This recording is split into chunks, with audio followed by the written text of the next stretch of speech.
5, 4, 3, 2, we're live. I don't know how much of that stuff actually leads in and how much people actually see, but hello everybody, it's Friday night. Hello, welcome to Friday Night with GoBox. We're going to do some painting tonight. Yeah. And Paul's going to guide us through a tropical beach scene. Those are always fun. And Jenny's going to do a twist on it, I guess.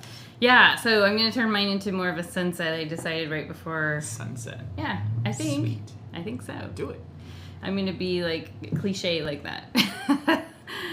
So we're a subscription box. Every month we send out 2 unique acrylic painting projects. We're a membership. Sometimes we're 3. a membership box. Yeah. We're calling it a membership. Membership box, Exclusive memberships for people that like to send us a few bucks. We send you all the supplies that you need for the 2 projects, and that includes canvas, step-by-step color printed sheets, the link to this online tutorial, and brushes with your first box, paint, all the stuff you need. But let's go ahead and zoom in, you think? Well, actually, let's do a toast first. How about that? Toast. I'm drinking some cheap malt a gigantic can of something. To Friday night. To Friday night. Cheers. You're covering it up. Not a sponsor. If they want to send us some money, then I'll turn that thing front and center. But all right, I'm going to zoom in now. Let's do it. Oh, wait. Let's talk about the painting. So let's bring it in. Bring it in. Let's make sure your palette's visible. It's visible. It's all. Wait, what's going on? I don't know. You just moved everything. Okay, no, we're good. So, if you've got the subscription box and you got the instructions, then you received instructions for this exact painting. So this is the painting I did during the instructions. But this is the second version of this painting. And this is the original version. And there's one thing that I did, and I don't know what happened when I was doing the instructions. You went on a creative tangent. Yeah, I mean it's pretty close, but there are some elements of these waves. It's primarily these shadows that on the original it's a little bit softer versus the second version is pretty harsh. And I like the softer aspect. And then plus it's raining back here, you can tell. yeah, well that's okay though. I mean it's a coastal dream. We live in the Pacific Northwest, so it wouldn't be the coast without rain and wind, and we definitely don't see palm trees though. We do not have palm trees. Hi Susan. Hi Daniel. The original is softer. Yeah, it is a lot softer, and that's actually what I wanted with this painting. So let's go ahead, without further ado, let's go ahead and get started. I am going to take my biggest brush. Well, you need to tell people what colors we're using. Oh yeah, well I'm going to take my biggest brush and I'm going to use it to point to the colors that we have on our palette. So this month we did introduce a new color, and that's the phthalo green. And for those of you who painted Blue Moon Willow with us last week, you find that color is a really interesting color to work with, wouldn't you say, Jenny? The phthalo green? Mm-hmm. Yeah, I loved it. We've worked with it before. It doesn't do what you think it's going to do, but then it does what it does really well, if that makes sense. So we got phthalo green. We're keeping it in the phthalo family and the phthalo red, which most people call pink, phthalo blue. Now, when you see names like phthalo blue and cadmium and things like that, that first word usually is the mineral that is derived, then used to make the old colors. So and phthalo is short for a really long word, which I can't. It sounds like some kind of dinosaur or something like that. It's a mouthful. We've got our craft orange, which doesn't do a lot of work, but it does a heavy amount of the work it does. Or if you're going to do a sunset like me, it does a lot of the work. Yeah, right. That's true, too. And then we have our white. And white, in this particular painting, it obviously has a role, but it does a lot of heavy lifting with just mellowing everything out for us. So we are going to go ahead and we're going to take our biggest paintbrush. And one of the things that when we're working on a landscape, that I try to avoid as much as possible is having skies feel too blue. I think, we go outside, we see a blue sky, and it's beautiful and it's wonderful, but in a painting, it's not always the most exciting thing. So what we're going to do is we're going to take a little bit of our phthalo blue.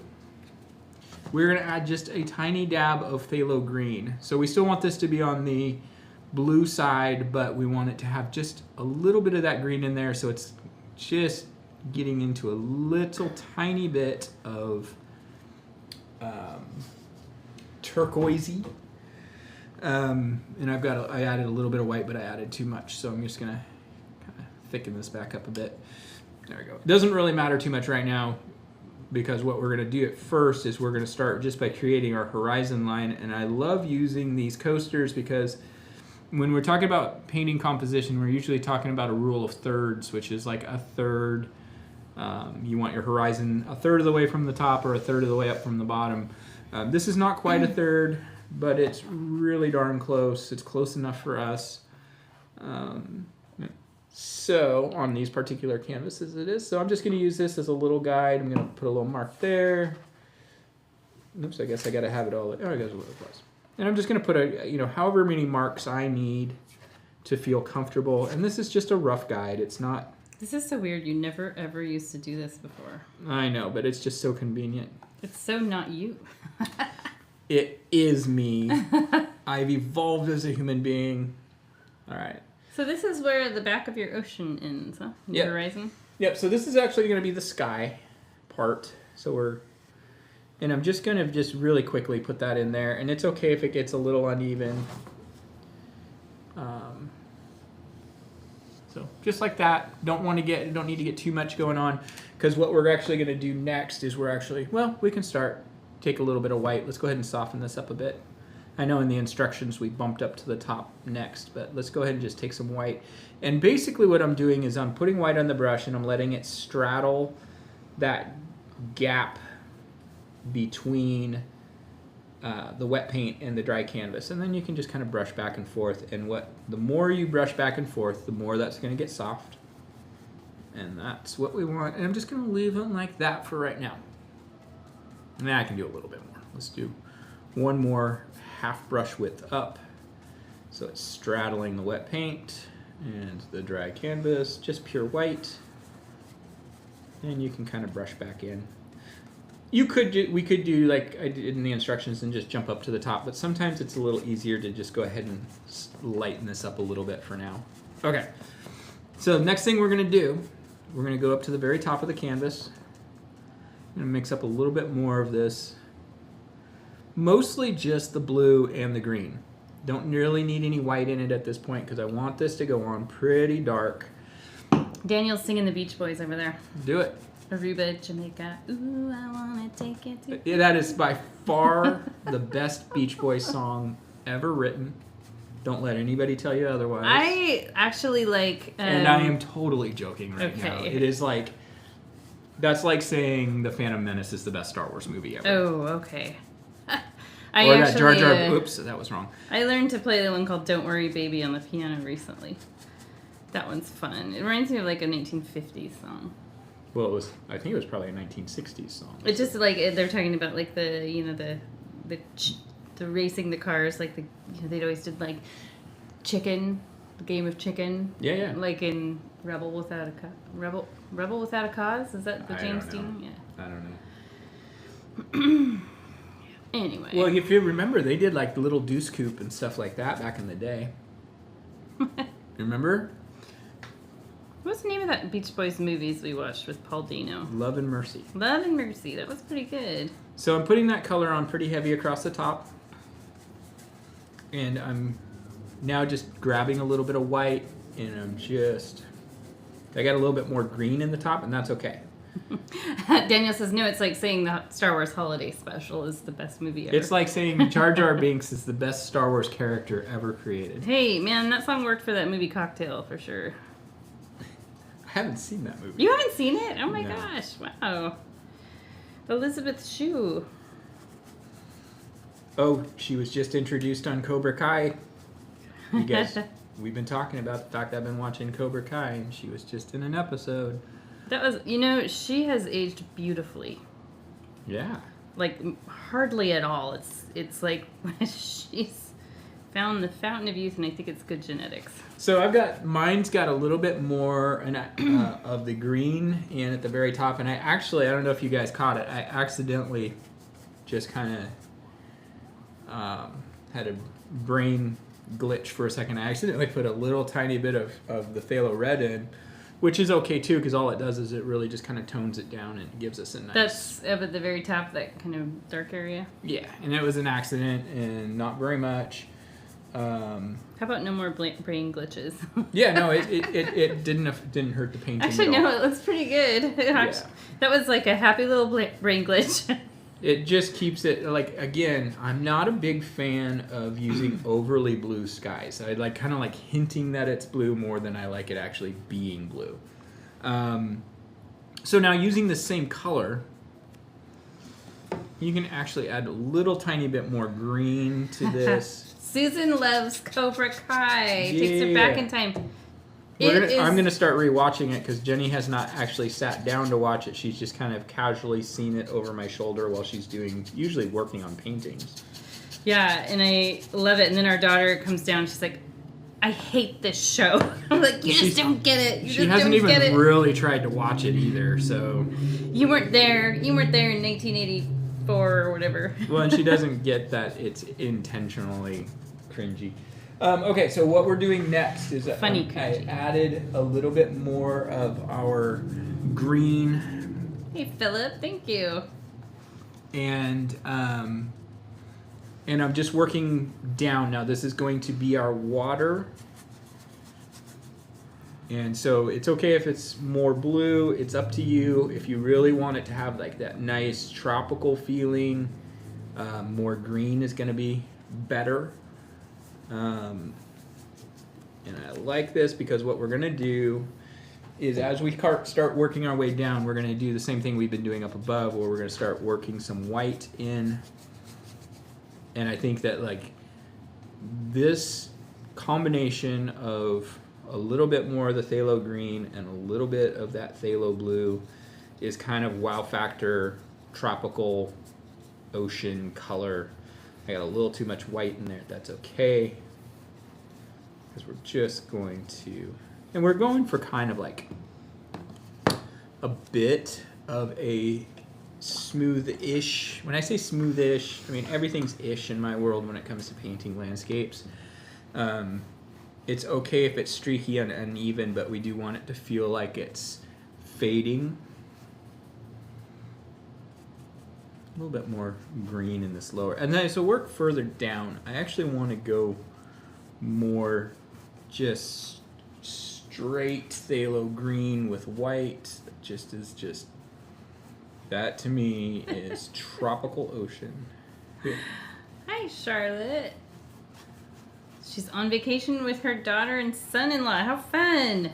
Yay! And you even logged in to say hi. Thank you so much. Awesome. Yeah. So I'm going to come down to within about an inch of the bottom on the left-hand side here. And I'm trying to keep my brush kind of feeling like it's still going horizontal, side to side. And I'm going to leave it maybe about 3 inches up from the bottom on the right-hand side. We're going to go back in and add a lot of texture to this, so it's okay if this is not perfect right now.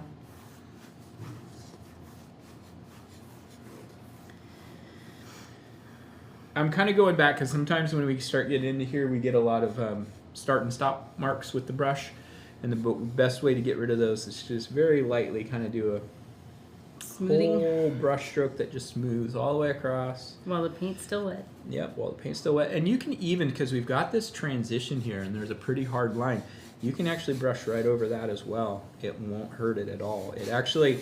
I think a lot of times when people paint seascapes, they work too hard to establish that horizon line, and sometimes it looks better if it's kind of hard to decipher exactly where the ocean stops and the sky begins, or vice versa, depending on how you want to look at it. So it's totally good.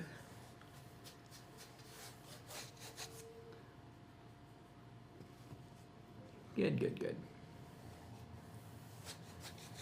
Fort Campbell. Okay, Charlotte's vacationing in Fort Campbell, Kentucky. Awesome. You know, I follow an old house Instagram page. It lists like old houses for sale, and there was the most amazing one in Kentucky. I don't remember if it was. I saw it today or yesterday, but I was like, "Dang, that is so historic and cool." I love that. On the, down in the South and the east side of America, you guys have the most amazing old houses. Yeah. We've got a few here, but not quite the same. We don't have anything from like the 1700s. No, we don't. I'm trying to figure out how I'm going to transition a phthalo green into mine. You might just have to not have phthalo No, I green. have to have phthalo green. I think I know what I'll do. Yeah, okay. Okay, so the next thing... We'll see, it's an experiment. I'm just going to give my brush a quick rinse. I don't really care if it's perfectly clean. But we're going to start to mix up our sand color.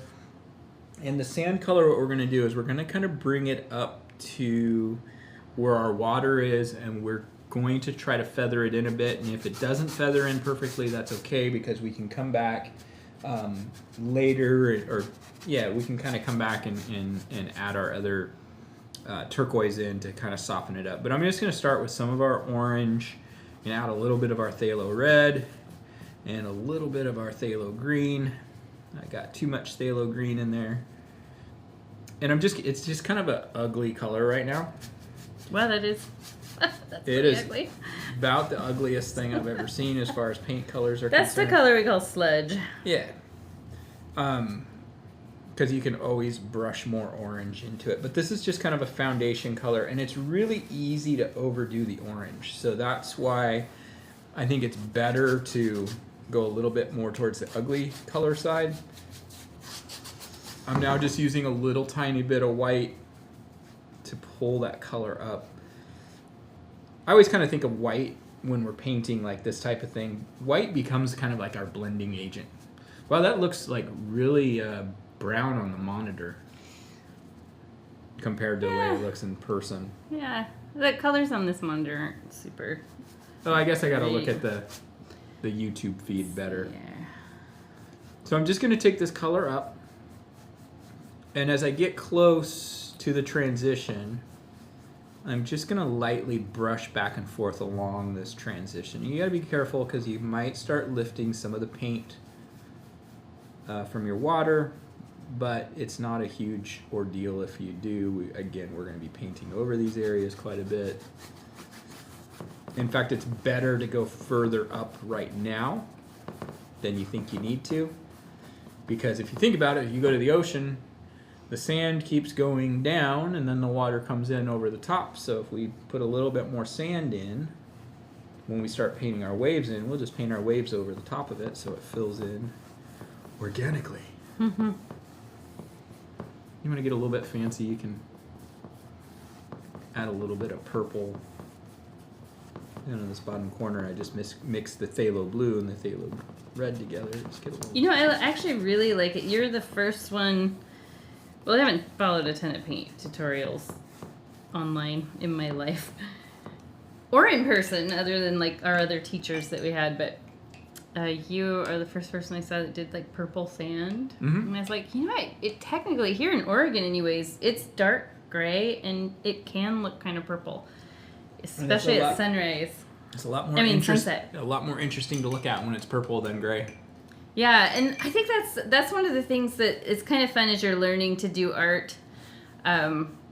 Like water's not white or even pale blue. It's whatever the sky is. And so I'll see, like, we had a lot of competitor paint studios, and they would see that they do like a blue sky with white water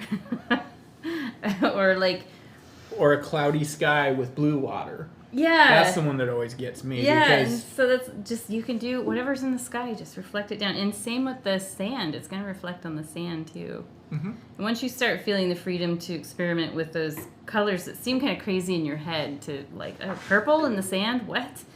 You really start having fun with it. Like, to me, it's kind of like it's more about disengaging your brain and using your eyes.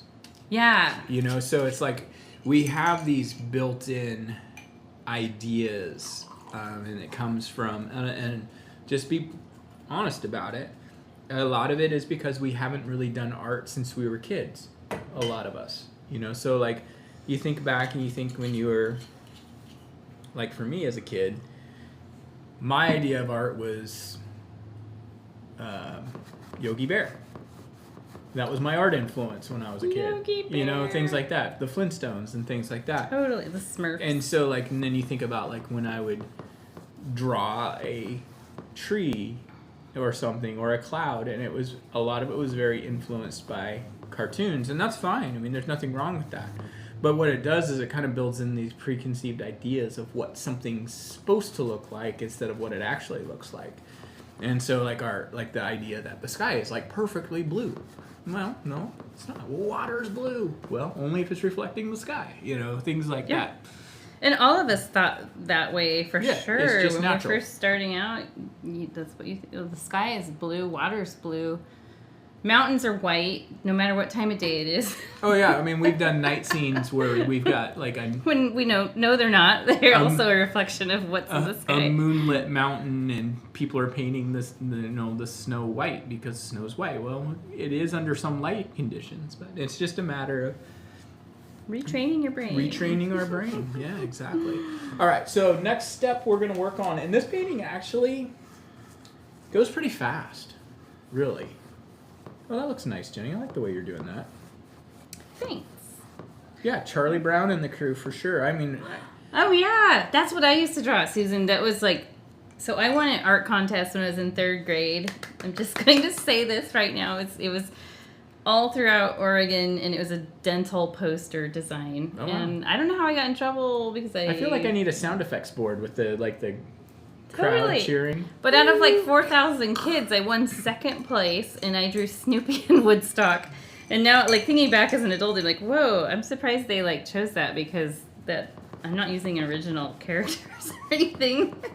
My go-to when I was first really kind of getting into drawing and stuff was middle school, and my go-to was DuckTales, Huey, Dewey, and Louie. And Donald Duck. That was my jam. And, funny. It was fun. I enjoyed drawing them. But it was kind of like I drew one pose for each of them, and it was like, that's all I knew. Yeah. Oh, I'll draw it again. I went through a Garfield phase, too, where I sure. drew Garfield like crazy. And I won a sticker design contest at Holy school. cow. And see, that's the thing. I'm thinking back, I'm like, oh my gosh, I just totally used all copyrighted characters. That's so unfair to the other artists. But it's not, because all the other kids were doing the same thing. Because we go by what we know. All right, so the next thing we're going to do is if you're following along on the instructions, I haven't even broken out the instructions today. We've kind of gotten through step 3. Next step is step 4, and I zoomed in on the pictures this time. You see that? Look at that. Wow. So what we're going to do is we're going to mix what we call black. Okay. But it's another color I like to call everybody in the pool. And I'm just switching now to my number 8. Pretend black. Yep, I'm switching to my number 8, and I'm using the phthalo red, my phthalo green. Those two colors together are really pretty amazing from a perspective of what they create. Mm-hmm. Now I'm just going to add a little bit of the phthalo blue. I think Susan must be our age. You loved Garfield. You loved Peanuts. We must all be in the same age group. Well, I know our demographic, and we're pretty tight here. So what I'm going to do is I'm going to move down. Cobra Kai. I can't wait to get home tonight and watch it. And I'm glad there's a season 5 coming out in September. I'm going to move down from my perceived horizon line, which is right around here, and it's kind of like sky, water. It's really kind of hard to tell which is which. I'm going to move in pretty close to halfway from the right-hand side of the canvas and down about an inch. That's awesome, Susan. She won first place ribbon for a self-portrait in 4th grade. Man, this award, they stick with you. I love that. That's awesome. All right. So going to the right, I'm just going to kind of scribble this color. Keeping it fairly flat. And then from there, I'm just going to kind of mound up I love that, Donna. And it's okay. Sorry, I'm kind of in teacher mode. Sorry. It's okay if this blends with your background. We don't need this to be super bold. We just need it to be there. I'm still on the sand, by the way. Well, but you're kind of deviating. You've got your own thing going. And it can go up above your horizon line a little bit. It doesn't really matter where it ends on the right. I see Daniel's saying something goofy over there, I'm sure. It They were assigned in art to draw new yearbook covers for his class. I traced some lions which were clearly traced, and the teacher was like, no. All right. So, but hold on, let me get this part Okay, out because sorry. this is kind of important on the paint Sorry. being wet right now. So I'm gonna use my brush I've wiped off, and I'm just gonna take this wet paint and just kind of scribble along the bottom edge. give it And a what I'm going to little- do is I'm going to pull that color down a little bit so it mimics what's up above the water line. So it's kind of creating a little bit of a reflection without being too intense. Obviously, when the water's moving a lot, you don't really get a lot of reflection. You get more of the surface of the water rather than reflection of what's behind it. So, okay, back to our regular scheduled chatter. Actually, I was one thing Donna said is really cool that she was growing up. Her older sister, was the artist. She had no art. Donna had no art experience, but she was almost 55 before she painted her first ever canvas. I cannot stop painting now. You know what? I think that's so good. Kudos to you. I started. I always wanted to play music on an instrument growing up, and As opposed to playing music on the boombox. well, I sang. That was my. Oh, I see. But I always wanted I to. was just being sarcastic You were and being. snotty. You're so mean. I'm But not anyway, I saying- was 30 at the time that I awarded myself for turning 30. I awarded myself with cello lessons, and I bought a cello. And I just kept thinking, you know what? All my friends, because I was in choir and all kinds of stuff in high school, and I thought they all knew how to play all this stuff. It's too late. I'm 30.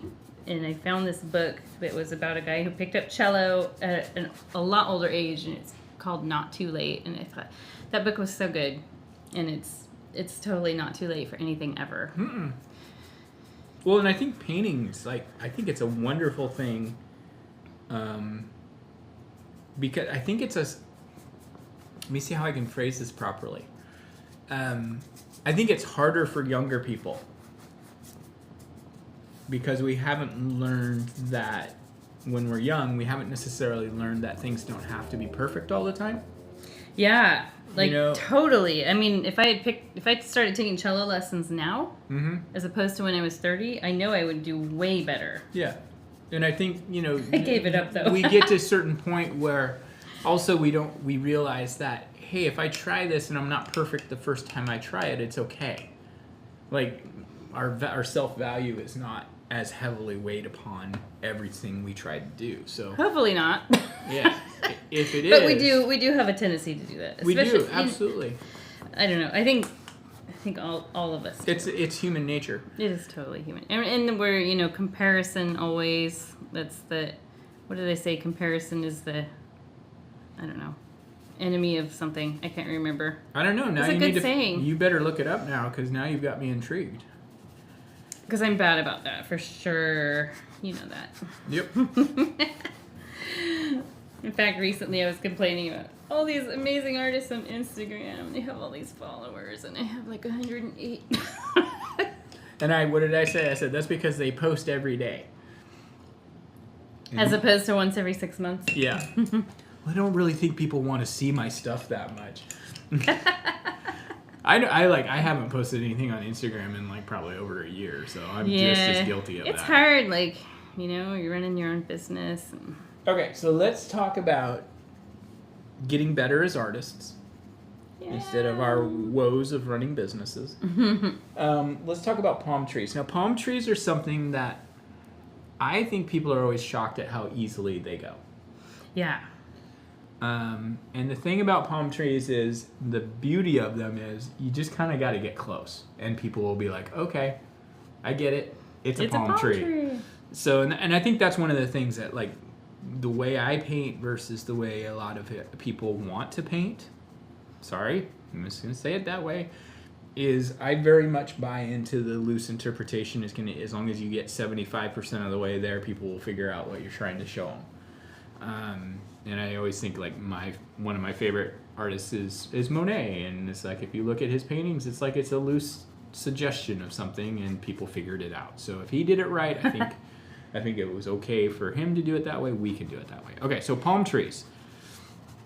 what I like to do is I'm going to start with one palm tree, and this is kind of my rule for all trees in any landscape.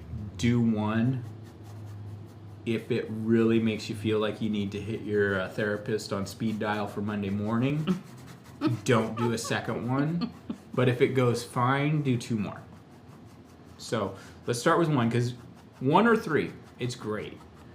2, 4, 6, whatever. Even numbers are evil. Even numbers don't feel as welcoming to the eye.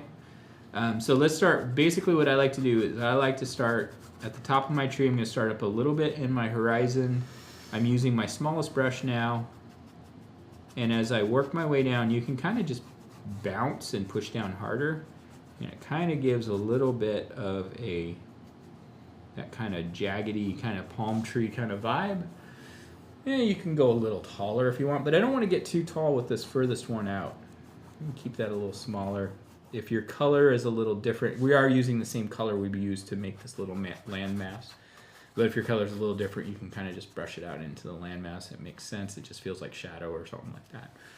Now, the fronds themselves. Palms and fronds. What? Palms and fronds. Remember Hans and Franz? Oh, yeah. Palm.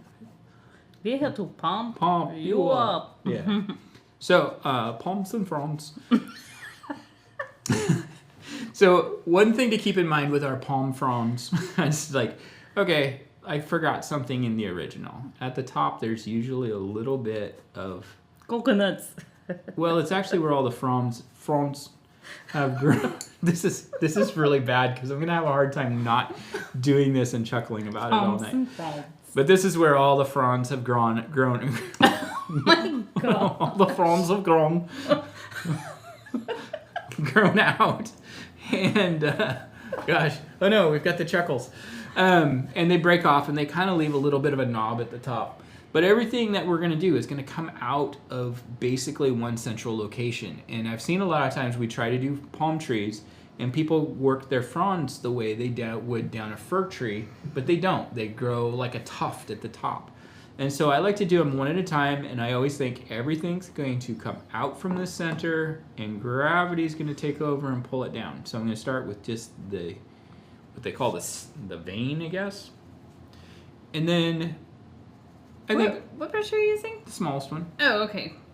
And then I think, okay, we're really only going to see the actual individual parts of the fronds on the near side.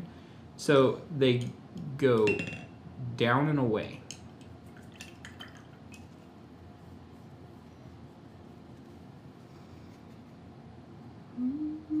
There's one. And the key on this is we're going to do another one. How many palm trees did you do on your original? 3. Really? Yeah. Okay. You can do one on this side. And you can even get away. Like, this can actually be pretty choppy. Like, I actually think it looks better if it's choppier. This one that's coming more towards us. You can see both sides. You know, I tried to climb a palm tree once. You did. It was hard. You just don't have those toes that wrap around it right. I could do it. I've got, like, monkey toes. You can, your toes are fingers, basically. I can type with my toes. Right. And I'm just going to do another one. Everything's curling away, then down. Now, here's the trick on the palm trees is they really want kind of an umbrella shape. So some of these are going to start and just kind of disappear into the background. So less is more kind of thing with the palm trees, honestly. It's amazing that they can stay standing and they just grow in sand, yeah. which has like no support. Well, they're very flexible. They are. I've seen them in like videos of them in hurricanes. It's crazy. They're like, I'm gonna stay. Now I'm gonna show you just another. Gonna stay here. Another way you can do the fronds too. Gosh, I can't get the palms and fronds out of my head. All right, so I'm gonna do another tree. I like to think of this one that's out here a little bit as being a little bit further away, so it's a little shorter. You know, that looks just like my mom's weeping cherry tree in her front yard. It does. Well, the trunk is a little thick, honestly. got And the fronds, like, don't they usually kind of go up and out? No, Okay. never. Really? You just missed my whole explanation of that. Oh, sorry. I was in the... You might see a little bit, but they really don't grow up much. You can do a little bit. I was trying my darndest to catch up. All right. And also not laugh too much at all. Yeah, it's okay if you do a couple that kind of go a little bit more up, but you have to remember that like, gravity's in control of these things. Yeah. Yeah. So there's that one. That now I got to balance it. It's not like it's a firework exploding. All right. So the other thing you can do is if you start with your frond, make sure you pick your fronds carefully. Dad joke. All right. You can take like your number 8 or your number 4. You can get a little bit of your color, just a tiny bit, and tap it on your palette. Basically grass on steroids. And you can just take your brush very lightly and just give it a little flick. That actually is like my favorite way to do the fronds. And you can even do it like you don't even have to have the stem. But you can do it either way you like. I kind of like using the bigger brush, but if you're having trouble getting the softness of it, it's better to have the jaggedy. Like it's better to have obvious jagged shapes than it is to just have a big blob.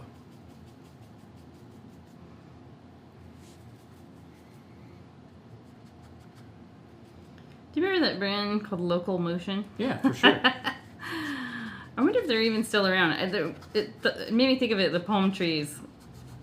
Like, totally, that was like middle school for me. Local Motion in Varney, France. Well, and TNC Surf is still around. TNC Surf. You remember like the little surf like guys with the masks? Like the Polynesian masks, and they were like little cartoon characters. That was a big thing when I was like sixth grade or so. We went from Peanuts to Garfield to Local Motion in Varney, France, and TNC Surf to You know, Vision Streetwear is even still around, kind of. That's really funny. But they really only sell T-shirts now. All right, I'm going to do one more tree. I'm going to make sure this one's a little taller.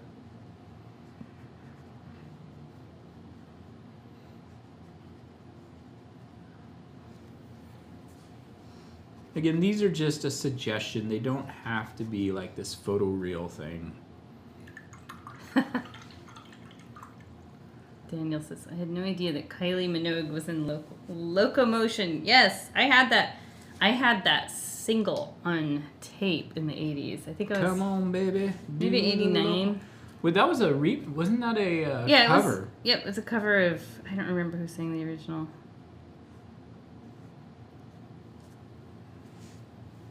Well, there was a lot of songs like around that era, like Tiffany's I Think We're Alone Now song. Remember that? That was a cover as well. I want to say like something in the Chantels or something.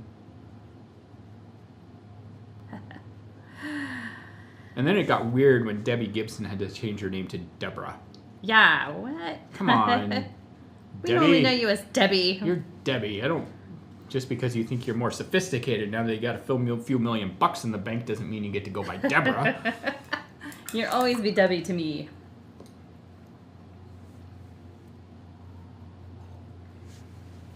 Little Eva, or Ava, sang the original. It was a #1 hit in the 1960s, 70s, and 80s. Whoa. Crazy. I feel like Daniel is like our... You're like a human dictionary, he's encyclopedia. Like he's our sit-in fact checker. Yeah, I like that. Where'd everybody go? Everybody disappeared all of a sudden. All right, let's see. Maybe we're talking too much outside of the box. We are talking too much.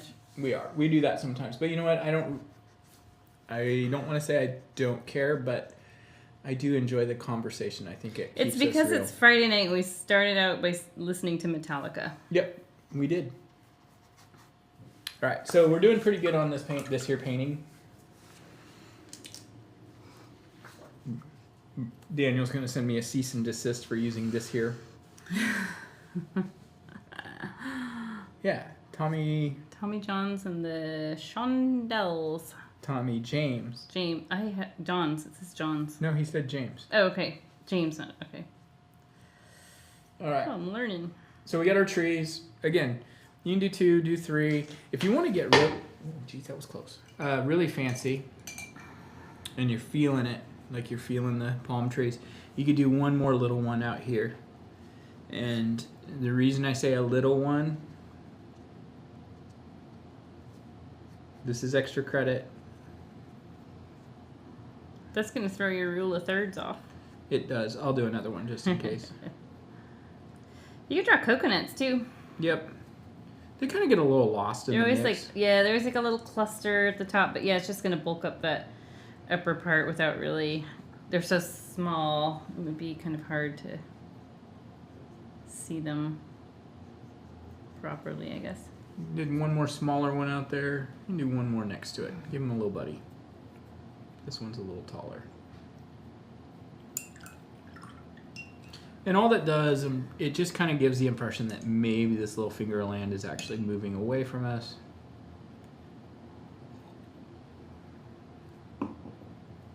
Are you making them a lighter color?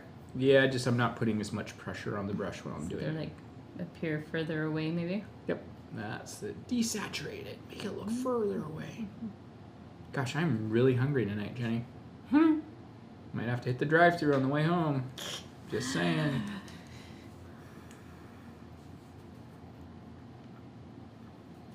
Not McDonald's, none of those places. You thinking super deluxe? I'm thinking super deluxe.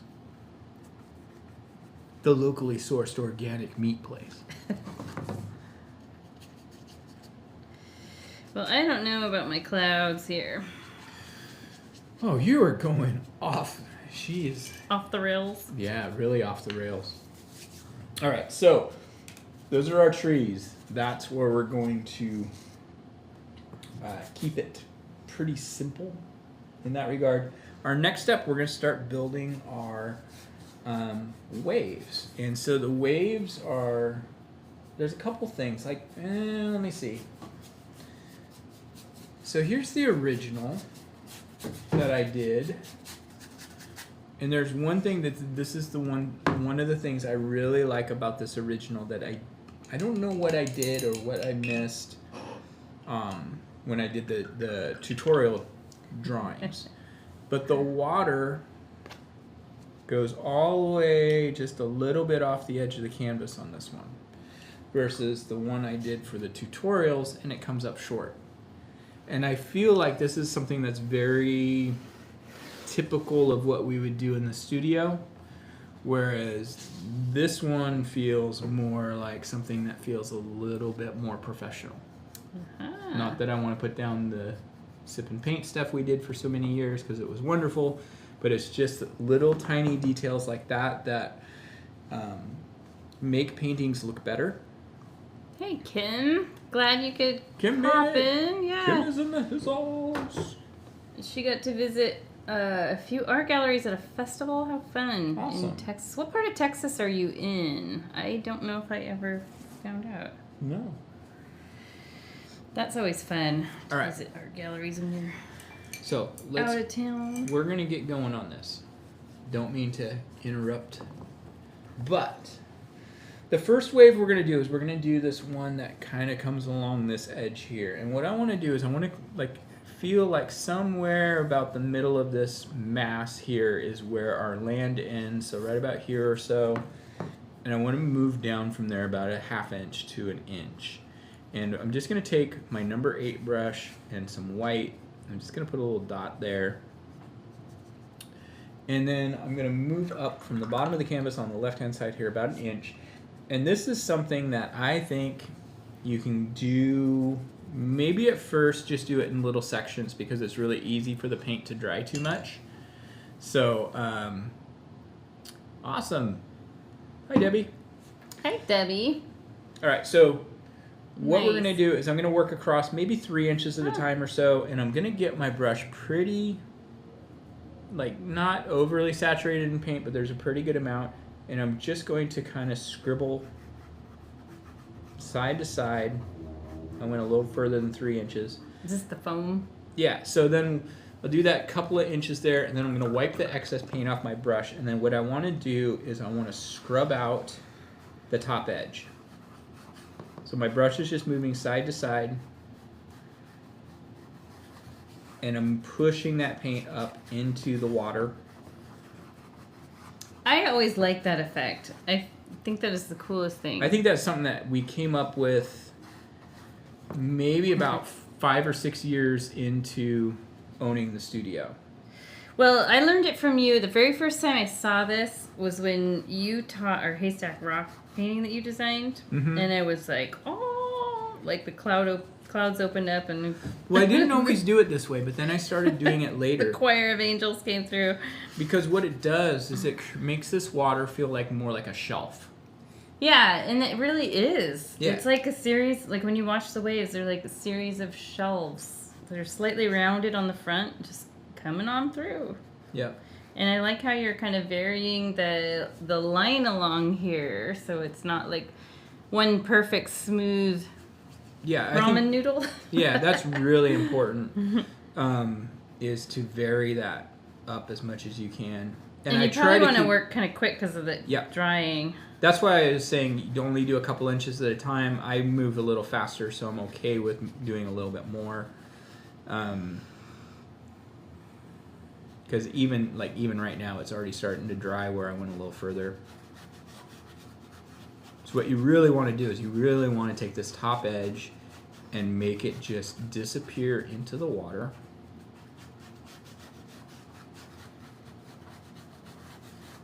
Just by letting your brush run out of paint. Yep, just by letting your brush run out of paint. Just taking the paint that's already on there, pushing it back. Now, if you really wanted to get really detailed, and one of these days maybe we'll do like a specific tutorial on just that, you could take like your smallest brush and some wet white.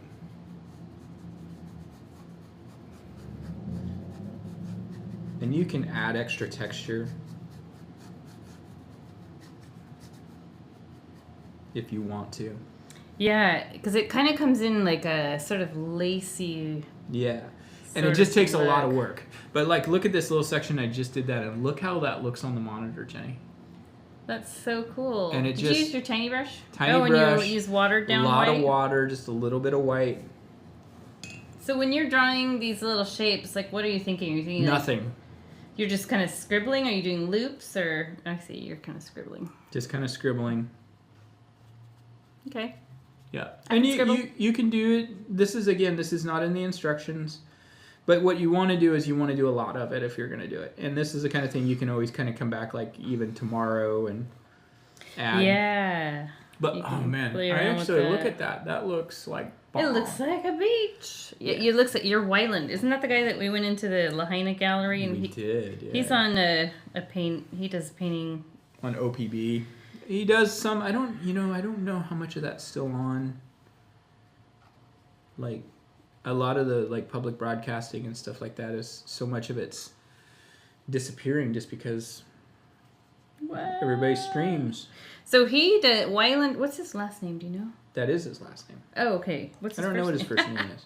So he does those tropical ocean scenes that like you see in calendars. And the colors are very. You know how he got started was doing giant murals on buildings of that stuff. Oh, that's cool. You know, when we were in Lahaina, also we saw Anthony Hopkins, the actor. His paintings. He had paintings, but was it a gallery of his, or was he just exhibiting in a gallery? He was the featured artist in the particular gallery. I wasn't particularly impressed with his paintings, but I was like, kind of like, more power to you. They were kind of like what you would like. I kind of looked at him and went, "Oh, so that's what Hannibal Lecter would paint like." I mean, it made sense. I mean, he's a quirky. I think there are definitely people. I mean, he probably sold out, but. Well, yeah, because you get like a famous person like that. But I love that he was painting. I think that's awesome. Yeah, George H.W. Bush. George Bush. Or George paints, W. that's Bush. That's right. George H.W. is No longer with dad. us. He's the dad. But yeah, that's right. He does. So that little bit of texture, I mean, I've never really spent much time doing that when we've been doing a painting, but my goodness, that adds a tremendous amount of interest to that painting, and it's not a lot of work. You guys saw I wasn't really putting any effort into it. Well, if you look at the ocean when you see this, it's like a lot of little lines that are kind of crisscrossed, and so that's kind of what I'm thinking of when I'm doing it on my. Yeah, can I show yours, or do you want to keep it? No, go ahead. No, let's keep yours to the end. Okay. Jody's being a little bit bolder with this, and I'm curious to see how it's going to look on the monitor, because the thing about so when I talk about how things look on the monitor, because we're not able to step back, so a lot of times, like when I paint at home, Daniel wants to know if you can hold the painting up for your zoom in. For that area. Yeah, so up close you can see it's a real mess. Actually, you know what? It kind of looks like the way you do like smoke from a campfire. So yeah, it's just swirls texture and curls. And it's just texture. Lots of letting the brush run out of paint.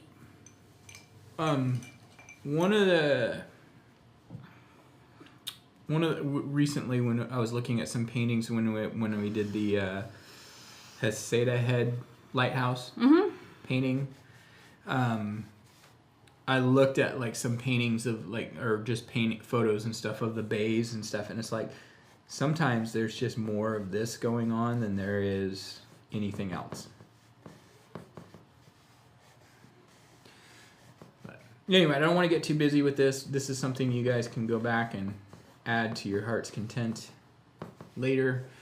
The next thing we're going to do, though, is we are going to go ahead and we've got a couple little things. I want to do this next leading edge wave. And so, like, this next one, let me bring up the original, it's this here. And basically, it's like, you know when you go to the beach and there's that last little ripple that kind of rolls back in and it just has a little edge. That's what we're painting. There's really not a lot of water. It's just that little ripple. Super shallow, so you can see the sand through it mainly. And that's what we're going to do. And I am going to go ahead and, again, I'm actually going to switch to my number 4 brush. Because it doesn't have to be solid. It can be fairly disconnected as you work your way across. But it also... it needs a little bit more substance than the smallest brush will give us. So I'm just going to start right in the corner, and I'm going to shoot for about halfway between where we ended here and the bottom of our canvas. So if you want to give yourself a little reference line.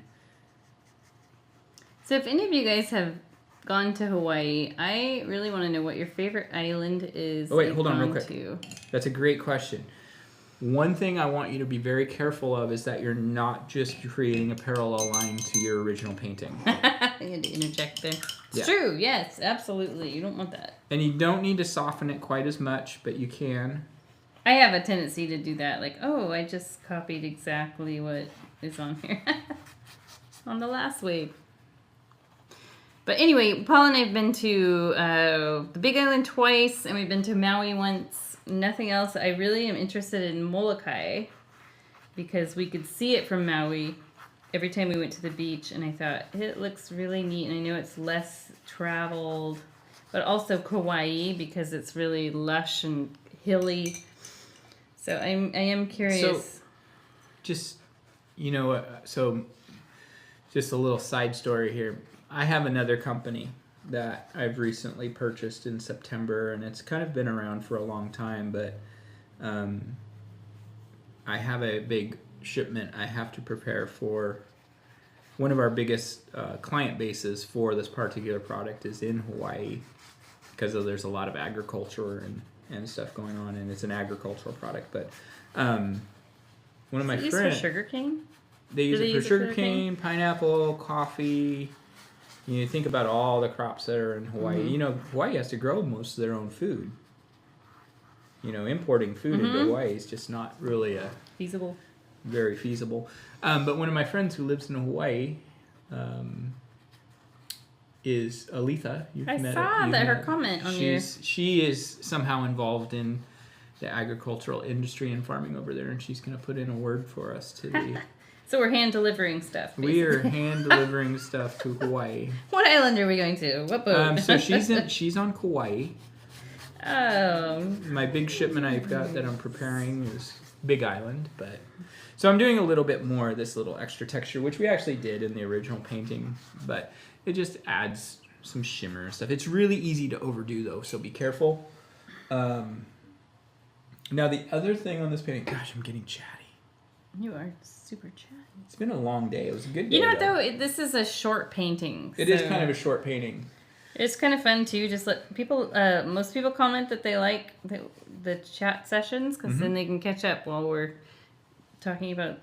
Well, and like movies. I like. To me, it's like I know that people sign up for painting, but yeah, that's kind of boring. We like to have fun with it. We like to have fun. I shouldn't say it's boring, but we like to enjoy it, and it's like this is who we are. This is what we do. This is things. So one of the things that about this painting that, again, sometimes we do these paintings and we look back on them and go, oh. What did we do? Can I hide that from the world? I made a mistake here. And my mistake here is this wave. Now, we're going to do the wave. I like that idea, Daniel. Sorry.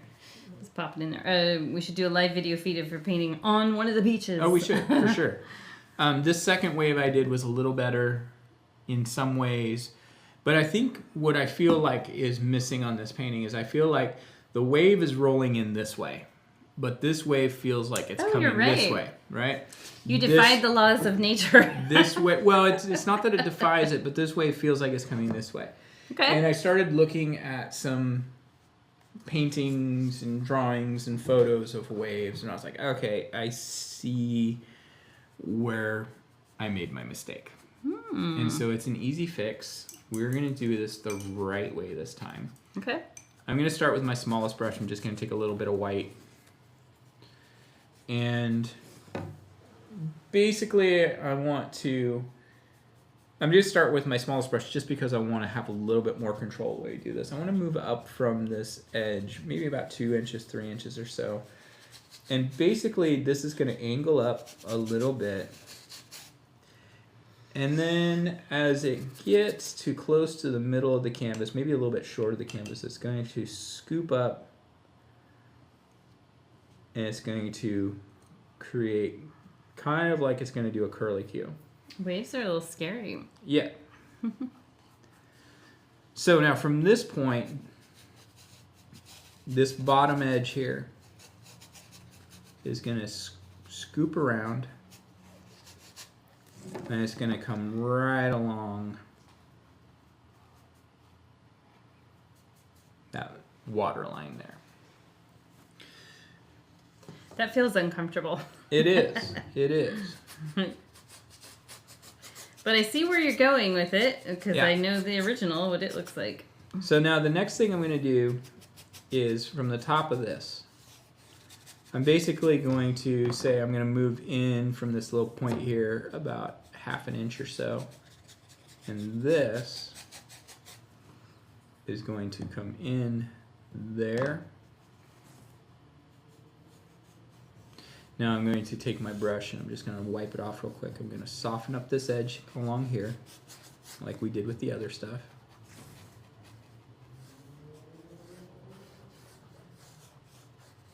I'm actually going to kind of swirl along this bottom edge.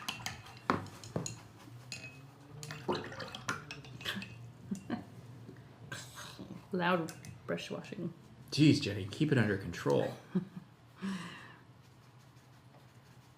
Now, if you choose to just do another wave like this, fine. There's no shame in that at all.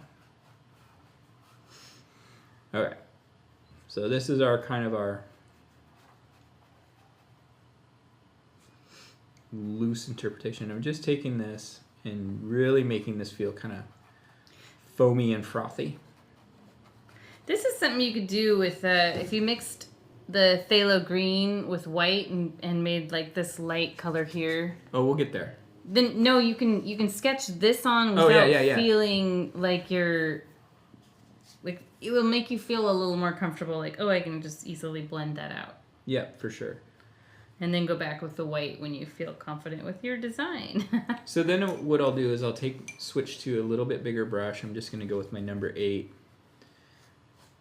And just coming off the top of this, I'm just going to give quick little whisks. This top edge is actually going to be fairly defined until it disappears out into this flat here.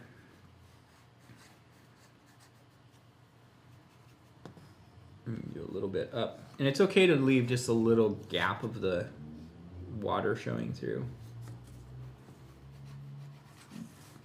This is something that we actually never really did in the studio. This Waves? Type of wave. You did do one. Did one. It's always been a little bit of a challenge. But really all we want is we want to feel like this is kind of coming up like this and then kind of just breaking over. And then to this side, it just wants to feel like it just kind of fades out into this.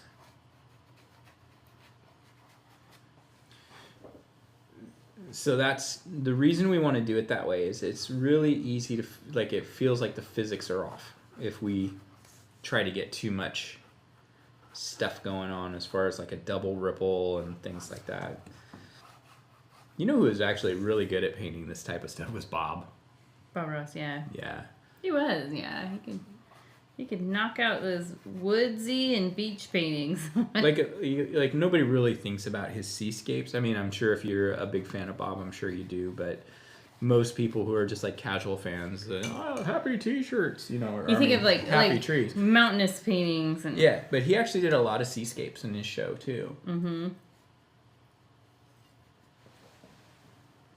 This type of wave is one that you would like use a boogie board. Yeah, for sure. Right in. To me, this painting is all Hawaii. Mm-hmm. But I guess if you live not North Shore, this is more like calm Hawaii. Yeah, I mean, it actually kind of reminds me a little bit of like Kaanapali when we were there. It's a little bit more wave than A Bay on the Big Island, but this could be Florida, it could be Costa Rica, it could be any tropical location that has some waves. Tahiti, yeah. Wherever you want it to be that's tropical. Yeah. Definitely couldn't be like in Michigan. No. Well, I mean, it could be. Could be. They plant some palm trees along what Lake you don't Michigan. see is the $14 million mansion right here that has palm trees as part of its landscape. You know. You know what? You're right. Okay, scratch what I said. So I like to always put a little disturbance of water around the point of our land here. You can add some extra little bits. And all I'm doing is I really try to keep the brush moving side to side when I paint water, especially the ocean, because visually what we see is horizontal planes. And then the other thing is I'm using the number 8. It's really important to kind of add some shimmer out to our horizon out here, and that's a little heavy. Whoa, that is very bright. But what I'll do is I'll wipe my brush off, and I'll use the brush to pick up some of this extra paint. This won't hurt this painting, trust me. Like maybe the sun's right up here, and it's just casting a little bit. Maybe there's a school of fish out here feeding. I don't know. Creating disturbances. Maybe it's a whale. Whale just jumped. I think that was so when we went to Maui a couple years ago, right before we went, our dog decided to chew up my glasses. That was the second pair too, because Paul leaves them everywhere. Yeah, I don't anymore. I learned my lesson. So we had to go, and I actually see pretty well without my glasses. It's not like it's a big issue. But as you squint like crazy. I do, but I still see okay. It's not terrible. I'm not like a person who's like I'm fairly functional without my glasses. But anyway, there was a lot of whale activity on Maui while we were there. Yeah, they were migrating. I couldn't see it. It was like, oh. They just look like a bunch of leaping cigars way out there on the They horizon. didn't even look like that to me. They look like dust bunnies under the couch. You know. Guess we'll have to make a return trip just because of that. Go see our friend Vahi who lives there. That's right. He'd take us out and we'll get to go see him up close. Take us out in the canoe. Oh my gosh, so there were 3 girls that were young in their 20s, and they were so incredibly drunk. And this is like at maybe 1 o'clock in the day, 1 o'clock in the middle of the day, and they were loading up a 3-person kayak. Oh, I remember that.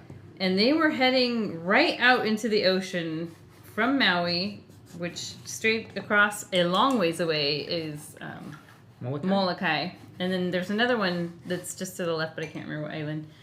I still to this day worry about those girls. So I was like, are you sure you guys are okay to do this? I saw them later. They didn't go very far. I mean, they just literally headed straight out from the beach right into the ocean, and yeah, I was really worried about them, and I lost sight of them, and I was like, oh my gosh, they're Well, you know gone. what's crazy is like, so we went with some friends and we went swimming with the kids a lot.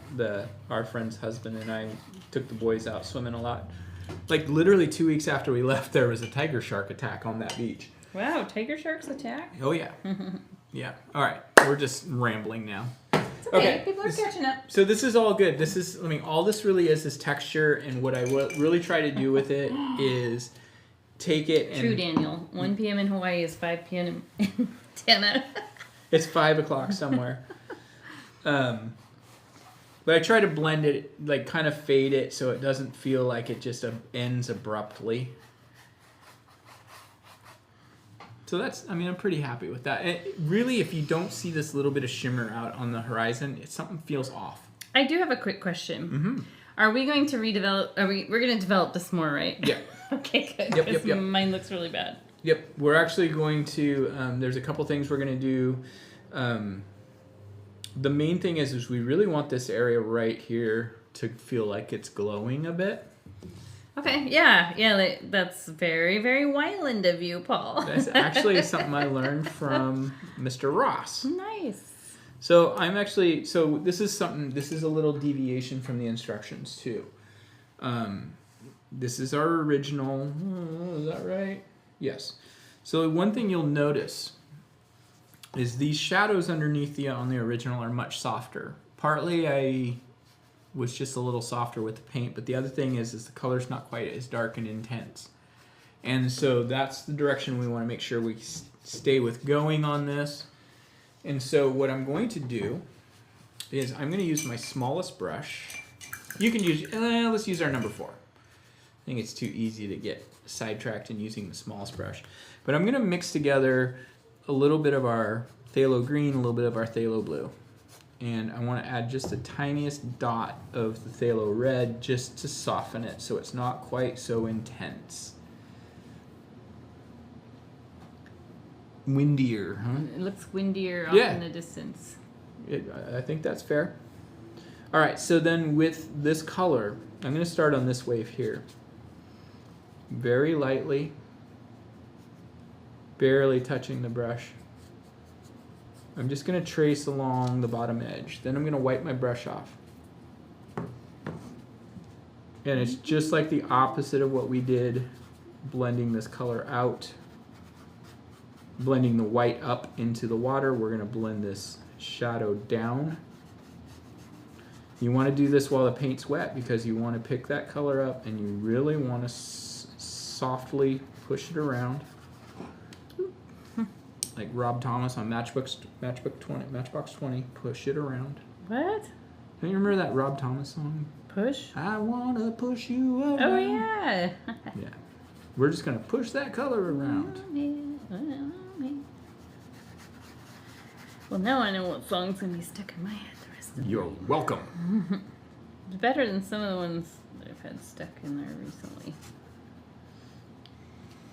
And so by doing this a little bit softer like this, it really makes the painting feel a little bit more organic. And I'm a big fan of using the word organic when we're describing paintings, when we're doing landscapes.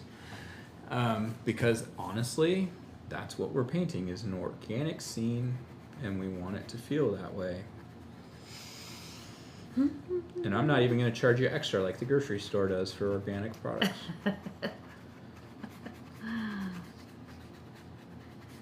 You know, I've heard that's kind of a scam. What? Yeah. Well, I have heard that so you can Google like lists of what organic veggies are worth buying and which ones are not, because there's certain ones that like they're not really going to hurt you either way. Well, and like box products that say they're organic, there's really no like criteria. Regulations? Yeah, there's no. You mean they can just call it organic? Yeah. That seems a little scammy. Yeah, that's what I'm saying.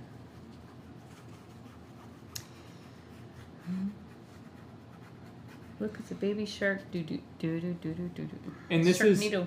is coming from people who went grocery shopping one time, and the checker looked at us and said, "I bet you guys drive a Subaru, don't you?" What? Where was Do that? you remember that? No. You don't remember that? No. Yeah. What? Where? That was when Hayden was a baby, and We looked like a Subaru couple. because we were buying so much organic stuff. Well, first child, you know. Yeah. You do that, and then by like the second child, you're like, it fell on the floor, but it's okay. No, we're out Pick of it up. goldfish crackers, but you can have the Cheetos.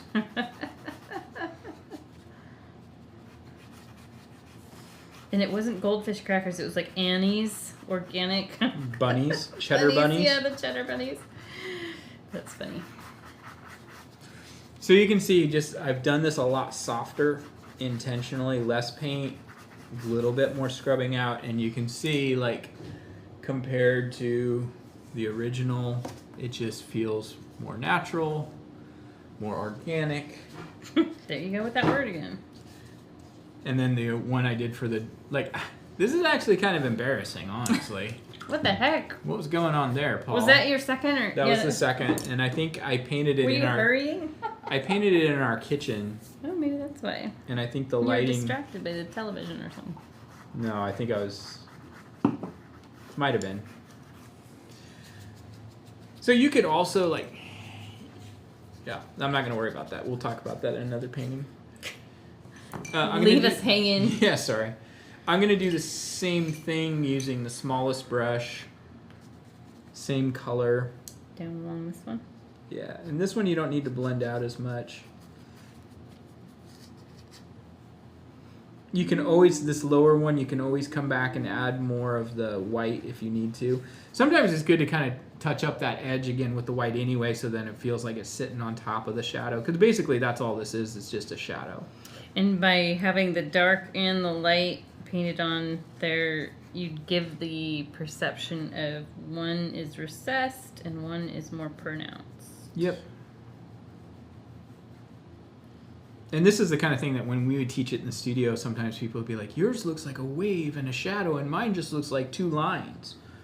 You have to blend it down. Blend it down. Well, but then even then, you'd put them next to each other, and it's like, yeah, it's okay. Two lines works.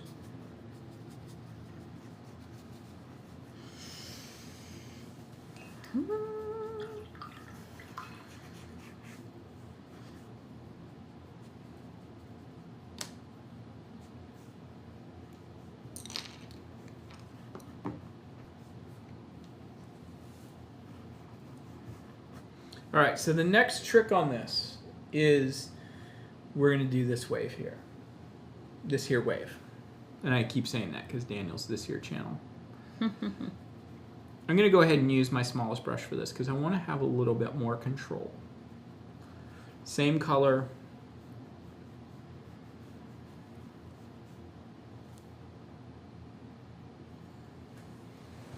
And I'm just going to scrubble this in. Scrubble it in.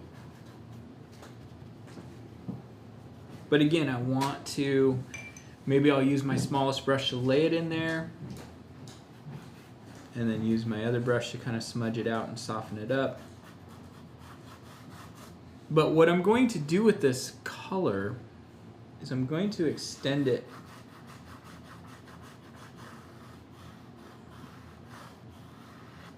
all the way across. So it picks up the bottom edge over here.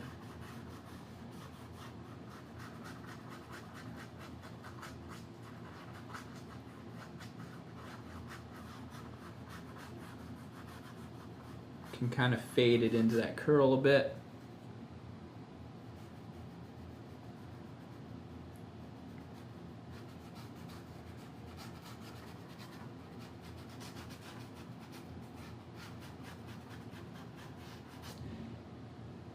I actually need a little bit more color because I can see on the monitor that it's just not quite picking up as dark enough. There we go.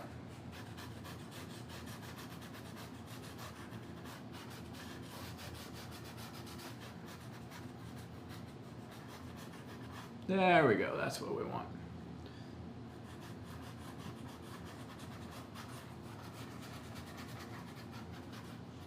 You can add some quick little pops of this color down in this area too, just to add some extra texture.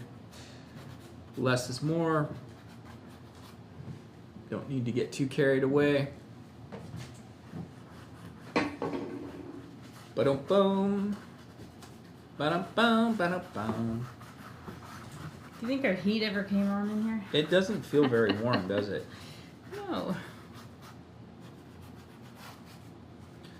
Alright, so we're just basically just adding some extra depth to this color. Depth to the ocean. Depth to the ocean. Now the other thing I'm going to do very carefully here is right along the back side of this, where this comes up. Oh, now what's this? I'm just adding in a little bit of darkness. Now, what's the reasoning? What made you think that it needs to be darkness here? So that, I'm just curious of your that thought helps process. This area stand out a little bit more. Ah, got it. Okay. Now I can think like Paul when I paint. Yeah. Now I am like curious always about like what is he thinking when he there does is no this or thought. that? There usually is no thought process at all.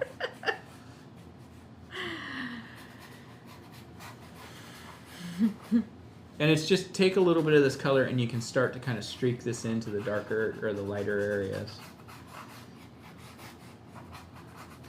But you kind of want to make sure that everything feels like it kind of just dissipates in. So this area feels a little bit like it harshly stopped. You can always add a little bit of white and play around with this a bit.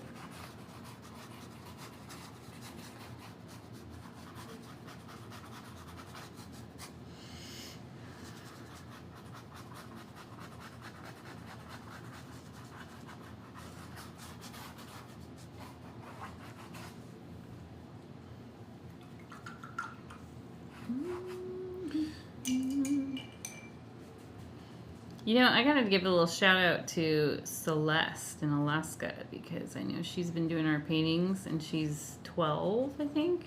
That's and right. her mom has been posting on our Facebook page, the Facebook group page, her daughter's paintings, Celeste's paintings. They're pretty amazing. Amazing! Celeste, I know you'll watch this video because you're a subscriber to the box.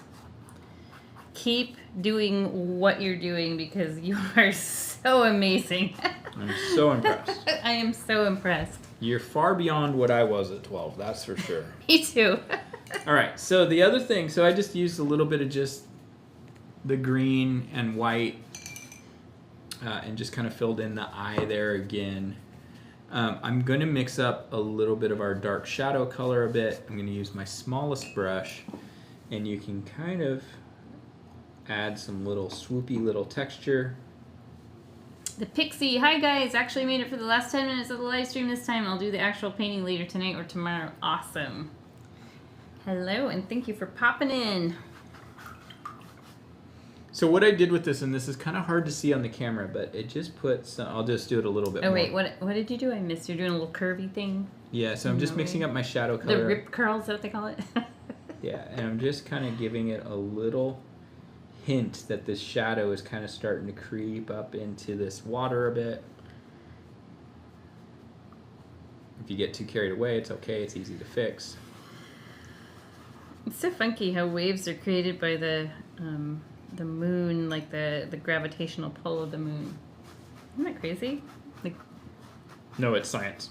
I know it's science, but it's like, you know, you just don't think about that. You think they're just naturally there because of whatever, and then like, That's true. Yeah, I get get into it. the science of it, and it's like, oh, it's the gravitational pull of the moon. It's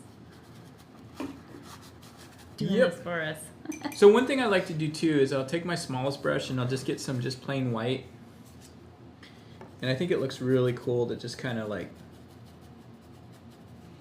take some of this white, and it can be kind of chunky. But just make it feel like this is really breaking up as it comes over the top here. My watch wants me to stand right now. Okay, I'll just stand up. Take a break. Stand. You've been spending too much time at the computer. Get up and move around.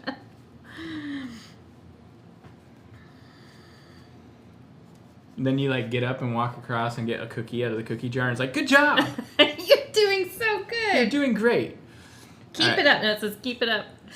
So the other thing I want to do is I want to kind of add some interaction with the water and the shoreline over here. So I'm just using some white in my smallest brush.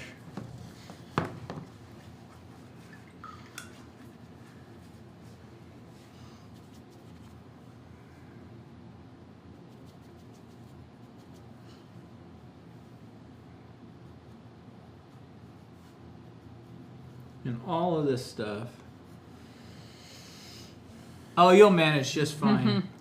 Yeah, you will. He took it a little extra. Like, this painting could be done a little more simple, but he's given us the extra instructions, so then we Well, like know. I said, this wave part, for example, is something that you don't have to do this. Mm-hmm. Like, I think in general, like, most people would be totally content without this extra curl of a wave. I feel like mine should maybe have a little orange through it, you think? You could, yeah. Let's see how that looks. I'm going to paint a little white on there first, though. How soon till you're finished? Almost done. Oh, no. Well, we'll see, because this needs to dry a tiny bit. Although there's a hairdryer right over there. There is a hairdryer right over there.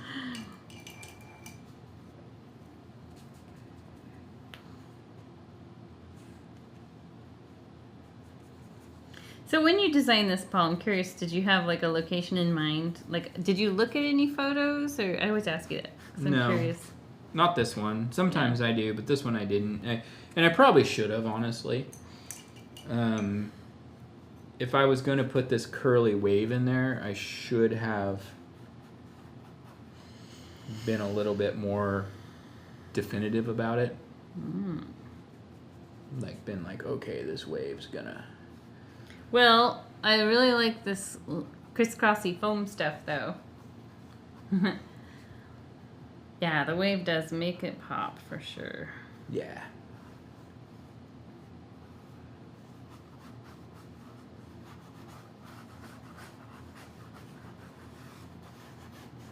I love tropical beaches, but I also totally love our Oregon coast. And I know I totally love, like, the Irish coast and the English coast, because I just like storms and beaches together. But I also like palm trees and beaches together. And lava flows and Mai Tais on the beach. I just like it all. So that's actually it. Oh, yeah. about. So Debbie wants to know, can we add all 3 versions of the painting on our Facebook group page? Yeah, we can definitely do that. For sure.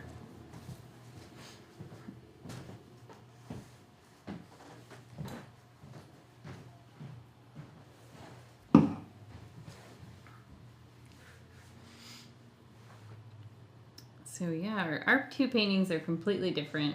I'll show mine in just a bit as soon as we're completely done. And mine definitely has it was a difficult transition because it goes from orange and pink into this phthalo green and blue. And that can be a challenge because it can get really, really muddy.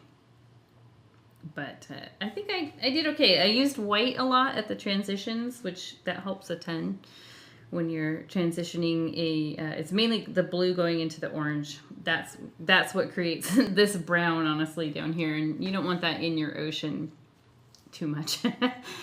Actually, the Oregon coast, we were just there Mother's Day weekend, and it was, as the waves were crashing in, it was literally this color. I've never seen such brownish tinged foam, so I don't know what was going on there, but there was something strange with the foam coming in there. But I don't really want that on the painting. We can edit that part out. Do you remember that, Paul? The brownish foam we had at Yahat's? Oh yeah, that was weird. Mm-hmm. Like, I don't know that I've ever actually can recall ever seeing that at the Oregon coast before. Was it the red tide? Maybe that's what they call that. Yeah, I don't know. It wasn't red though. It was this color. It was brown. Yeah, it was not pretty. So something you can do too is like, and this is kind of like I'm mixing up over here just a little bit of this real pale kind of sea foamy kind of wow, amazing sea foam. Mm-hmm. You can do more and more of this like texture, and it really helps to add a little bit of water to this.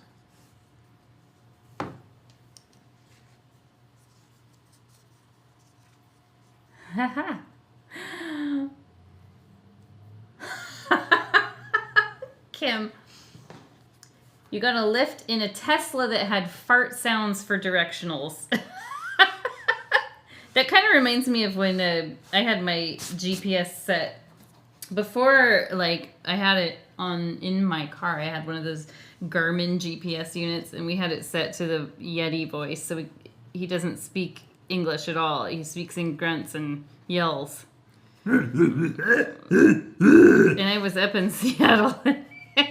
I went on a freeway this is so crazy. If any of you guys, I'm sure some of you maybe have driven up in Seattle. The certain parts of the freeways go one way at one time and another direction at another time. And my GPS was confused. It was the time to go the direction I was going, but it was literally screaming at me because it thought I was going the wrong direction on the freeway, and I was panicking. I was... And it wasn't actually speaking, it was just grunting. It was screaming at me in Yeti. Terrifying. So I'm just kind of going through as Jenny's finishing up here. Yeah, I took out the orange in my wave. It did not look good. Yeah, that's a really tough one. Very tough. And I'm just adding some of this extra texture. I'm really digging it. We've never really done that before in a painting. What's that? This extra little... Your lacy wave texture. I'm not super thrilled with my wave. It's something that, it's not anything about how you taught it or anything. It's just that... Oh, I'm not super thrilled with mine either. It feels off to me because I've never painted... I haven't never painted these like scooping waves. Yeah, it's a tough one. Too much in the past. There's part of me that goes, that was maybe one too many things. The cool thing, though, is it could be painted out really easily. Yeah, it could be. That's like could be a whole thing into itself, too. So if you guys finish this, if you do this one and you don't love your wave, you can very easily come in with like this base color and just go over the top, let it dry, and then just do another one of these. Just pick it up right along. And you've just got some little rolling shallows coming in there. Exactly. In the shallow, la la la lo. Little rolling shelves.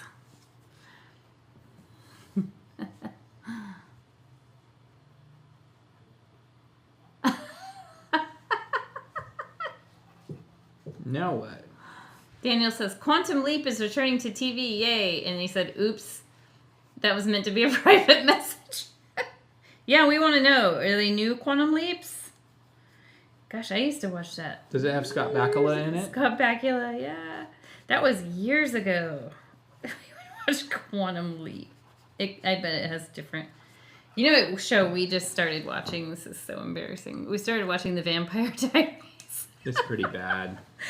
We had run out of ideas, and we're like, okay, we have to have something that appeals to Greta, who's our 16-year-old And she likes to spend a lot of time with us, which I love, because, you know, they're just going to grow up and be gone. And I don't think so. I don't think she's going to be gone. She might grow up. I think she's going to live with us forever. We're going to have to redo that movie, Failure to Launch.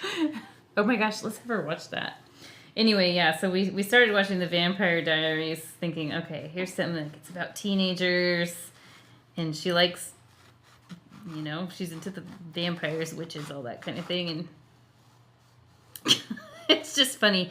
It's so, that show started, I think, in 2009. Was it 2009? Yeah, I looked it up. But, like, looking at the styles of how they dress and everything, it was right around the time I started Vine Go, the art studio, and, like, the music they play, I'm like, oh my gosh, I totally had this on, rocking on the stage when we would paint. It's so funny. A little trip down memory lane. I even the other day, I put some of those songs on my Spotify playlist, because I was like, this is nostalgic for me. It's when I started the art studio. But now I'm starting, every time I hear the songs, I think about the Vampire Diaries, so I don't know if that's a good thing. That Greta's comments about the girls' pants was so funny the other night. Oh, yeah. Because they're all low-rise pants. Super and she's like, low. so back then when girls sat down, did their cracks hang out? And we're like, yep. Yeah, they did. Interesting. That was her. Interesting. That was her reply. Interesting. Those super low-rise pants. I'm not sure how she feels about that. She just very the cold, calculated, interesting. We have a good time laughing about the overacting. Or lack of acting. Oh, come on. They're just young. Did you just walk out from the bar? First of all, why are teenagers hanging out at a bar all the time? That's what yeah. And then the second thing is, how do they afford it? Like, I seriously watch all these kids, like, drinking nonstop in this show, and then the one cop lady's like, are they serving minors inside? It's like, well, duh. Have you been inside that bar? I mean, that's all they're doing in there. Yeah, it's funny. I don't know how long we'll last. I don't even know if we'll make it through the first season. Yeah. Too much trauma. Are these kids 30? I don't like my wave curl. Brush it out. Well, I don't want to do that. No, I think yours looks good. Okay. As long as you think it looks good, Paul. Of course it looks good. Everything. Are you sure you're not just saying that? Like, this looks... Like, what is going on here? It looks maybe too perfected, or... Maybe a little too perfect. So what should I do? I don't know. You're a good painting coach. I am a good painting coach. Everything I know I learned from you anyway. So. No, we learn from each other. I can take credit for getting you into painting. Totally. Well, that's true, but it wasn't like it was like a stretch.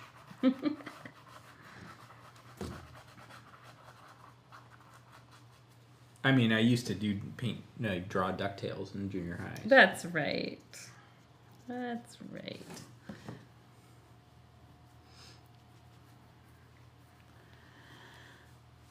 Oh, that's what I'm missing. I'm missing this little bit of shadow along the top edge. What about little ocean spray?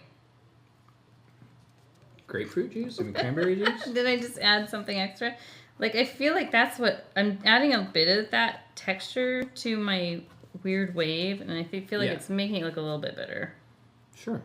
It's just roughening it up enough that people can't see that, oh, wow, that's really bad. Or maybe you can.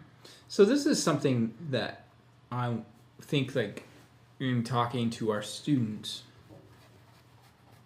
like, one of the things I think that a lot of times people think, and think and think and think. Let me just see how many times I can say think. But I think a lot of times we think that being an artist means that we paint out of our heads. Like, you know, we've heard that from people. Well, I just can't paint anything out of my head. Well, you don't have to. Like, the old landscape painters that used to go out and sit in the park for hours and hours and hours, and they're great masters. They weren't painting out of their heads. Or out in the fields. Yeah, or whatever. I mean, yes, what they painted was maybe the style that they painted their in. rendition of what they saw. Yeah, but they weren't out there like literally just like, and I think that's where I love Bob Ross, but one of the misleading things about him is he gives the impression that everything's just painted out of your head. Because all of his paintings are just kind of like, oh, I'm just gonna do a happy little tree over here, and obviously I'm mocking him in that way. Don't mock Bob. It worked for Bob's show, totally. But this painting was totally out of my head. But that doesn't mean that that's like the only way to paint. Painting out of your head's hard. One thing I know, and people have told me this over the years after taking classes with us, that after the ones who really get into it, and I know who you guys are. You're the ones who join us all the time, which I love. You'll start noticing things differently. Yeah. You'll start looking at things as like, how would I paint that? Or how would that work as a painting? I actually like the idea of people just looking at it and going, what does that actually look like? Yeah. Yeah. I mean, I started that series called The Art of Seeing. I did one episode. Nice. But I think that was really kind of important. It's just I don't have a lot of time to do more. Mm-hmm. Because you're too busy shipping agricultural stuff to Hawaii. Yep. So I'm just adding a little bit of shimmer and texture down here too. If you guys can do this, this is all at this point. The painting's been done for a little bit. Yeah. This is. I needed some time to refine my wave for this sure. This is all just extra. Extra credit. Extra credit.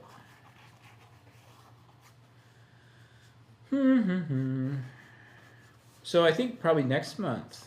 Yeah, I was going to ask you what your... So next month, I told you guys last week, those of you who were on here, I'm doing a rosy maple moth, which is a moth that's native to East Coast, Canada, up north. And so I gave the colors to Paul. He has not designed his painting yet, but what are you going to do? Whew. I don't know that I've ever felt so unaware of what I want to do. Okay. I told you, and I gave you an idea of how we could tie them together, so yeah. We'll see. Also, Kim had posted a lighthouse that's in Maine. Was it Kim? Yeah, I think so. I think it was somebody else. Maybe it was. And I don't think it was Kim. It was somebody else. Susan, I think. Oh, okay. Well, I'll look. But anyway, that would be something kind of fun. I've gotten an idea to tie that into the moth, too. You know, we had somebody actually cancel their subscription because we do too many landscapes. Yeah. I'm like, okay, fine. They're really good to learn. And that's one of the things I'll tell people, too. Some people are a little like, I don't like not knowing what I'm going to paint. I can get that. I can get behind that. I understand that. But I also know that it's really good to paint things that maybe you don't connect with. Yeah. I've learned so much more about painting just from painting the things that you do. Yeah, totally. And same here. I enjoy painting your landscapes because I always am learning, like, oh, here's a different way how to do clouds. Here's like the wave tonight. Here's a way to do a wave, and the shading and the lacy texture. Like it's all stuff that, like, the more knowledge you can have with painting, the more confident you're going to feel. And that's all it boils down to, is confidence. You know, that's something. So, like, I play a musical instrument. I play guitar. The pixie. The landscapes are my favorite part because they challenge me so much more. That is exactly how I feel because I'm a whimsical painter. Yeah. And I need that challenge.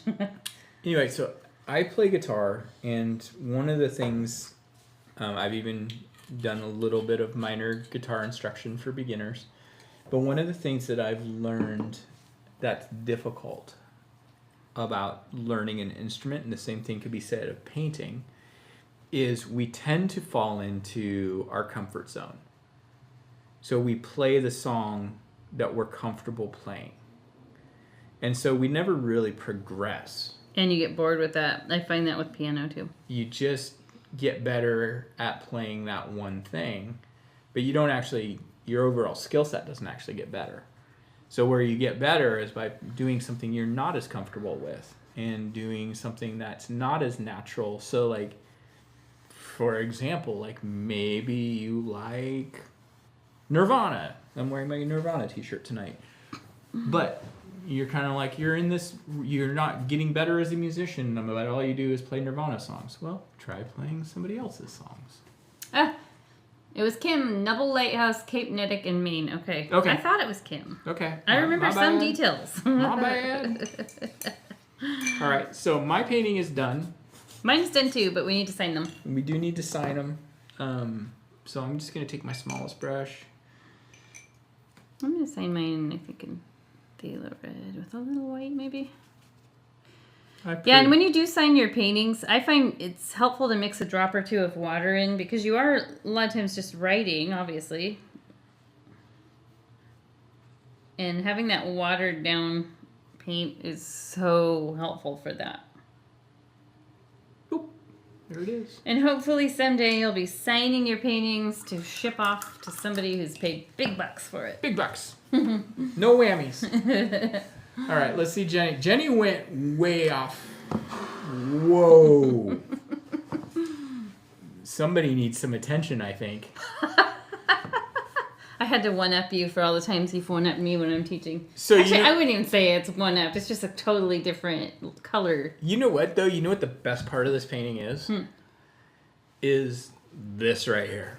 To me. And that's the area I struggled with a little bit because it started to become a bit muddy. Yeah, but if you didn't have this up here, it wouldn't. In fact, if it's tilted, it's not quite so. Okay, never mind. It's there. Yeah, but what it is to me, and this is something that here's a teaching opportunity here, is oh, stop kissing up to Jenny, Daniel. No, I really like mine too. This is a phenomenal learning example here, and this is something that I think people miss all the time when they paint. When you do something like this color here, that's so out of place with this color here, that's really... what I was commenting when you got up for a minute, was that blending the red and orange, or the pink and orange into blue, right, can be a challenge. So you've got your little hint of purple here, which helps it blend. But having this little hint of this color up here keeps the painting in balance. Yeah. That's why I put the blue up there, because I knew it was going to be really heavy down here. Yeah. And you do want to, it's one of those crazy things that you learn after painting for a long time, is that you need that balance. You have to, like, you don't, there are circumstances where it doesn't make sense to do it. But for the most part, if you add that little extra hint, it balances the painting. I will paint your grandparents at some point, Daniel. I love that picture. You'll just have to hold them down. Such a cool vintage picture. Yeah, hold them down. Yeah. Thank you, Debbie. I love seeing the two variations too. Yeah. And it's the same color palette. Yeah, exact same color palette. I don't think that either of us has ever strayed so far from the original. You know what I mean? Like, yes, we kind of always kind of try to do a little extra when we paint, but I don't think either of us has ever done basically a completely different painting other than the composition of the painting. Yeah, it's funny. Like my island is feels lower. Like lower and bigger than yours. Yeah, it feels much more like a cove. Yeah, I could curve that. I thought about curving that in a little bit, but sometimes that can be a little bit tricky. Seeing the two together actually makes each one look better. It's kind of weird. So now the... But I will tell you guys, I did this. I painted white over this part in the underside of the wave and let it dry, and then I put some orange over the top, and it looked really bad. Because I was thinking this was coming through. No, I did that. Yeah. I was thinking that was coming through the sun, and I've seen paintings like that. I just couldn't nail it, and it's something that probably if I practiced a bit and really looked at a lot of pictures of the sunset. I'll tell you why. So I can tell you why that didn't work. Too much blue too high up here? this wave would need to be up way back there here, because it would need to feel like that light is coming through the wave, and since the light would be feeling like it's coming down here, it's a little bit more difficult. Got it. This type of wave literally is almost like a science in it too. It's wow, somebody out there's got a really loud car and it's distracting. But it's a really difficult thing to paint, and that was a little bit of a leap of faith to include it in this painting. Honestly. The one thing I was wondering about, I really like this little hints of your bright shimmer out there. Yeah. Too. So the one thing I just did light pink instead of white. Yeah. The one thing I was wondering is if my horizon, that harsh phthalo red, is it too, like, should it have been blended into the sky a little bit more, maybe with a little more peach brought down in there? I don't know that it needs to be. Thank you, Donna. Yeah, thank you. It's been fun to see, just teaching has made us a lot better painters for sure over the last years of doing it. It's funny, if I showed you guys paintings we were teaching... Oh, gosh. In person at our studio 11 years ago when we started. In October, it'll be 11 years. You guys would laugh so hard. They are not cute at all. We're getting ready to move out of this particular space that we're in now, and we've decided we're closing the doors on the in-person sip and paint. At least until... like our daughter graduates high school, and so for the foreseeable future.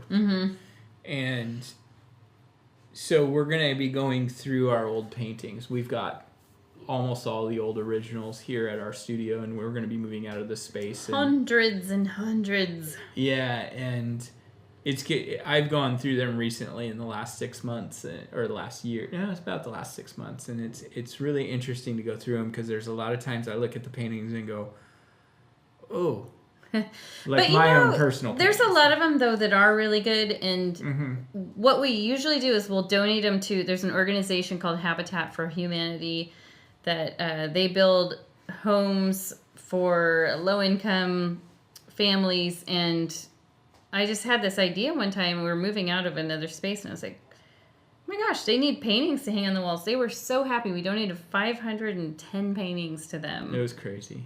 And yeah, I think sometimes fun. You teach it to paint and sip. I have times where I look at the sip and paint, and I have mixed emotions about it. Yeah, I think overall it's a good thing. It's a fun experience to get people who maybe normally wouldn't pick up a brush to come in exactly. and try I think it out. that's the best thing about it. And then there's other feelings I have about it, because I do feel like there's a couple of studios, I'm not going to name them by names, but I know that like they do, and I'm just gonna put it out there.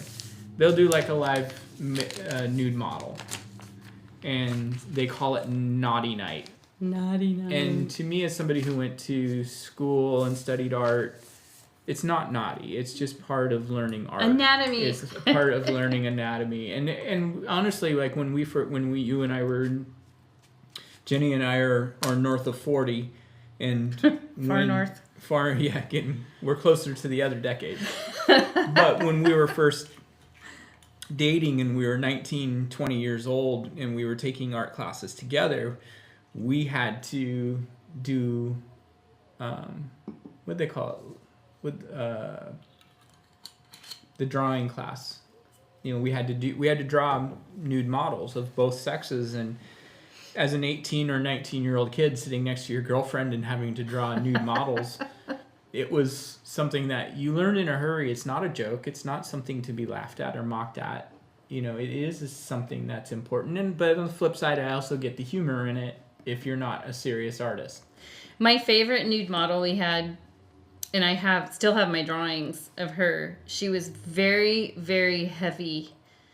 And she did the most amazing poses, and she owned it. She was so good. She had the rope thrown over the light bar and was just like, yeah. She was I still have my drawings of those too. Good. She was a girl boss. She was a girl boss. And and I think the only reason I get irritated with that is like, to me, it's not something that should be mocked or made fun of. Oh, with the paints. I don't know if many are doing that. I only know of one studio that was. We had people ask us, "Will you do that?" No. I have a bachelorette party. No, that's like border. Just go to a strip club, dude. Yeah, yeah.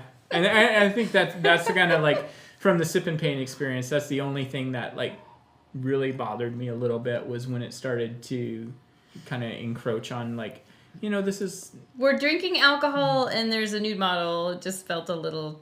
Yeah. So there's our little soapbox. There's our soapbox. If you want to learn how to paint anatomy, or draw anatomy, take a... What do they call that? Live... I don't know. Life drawing? Life drawing, yeah. Take life a drawing class at a community college. Affordable. Really, you learn a lot.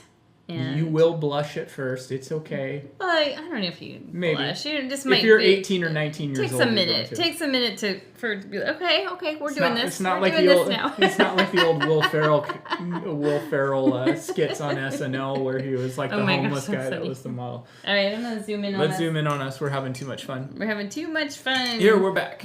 We love teaching you guys. I love Friday night painting.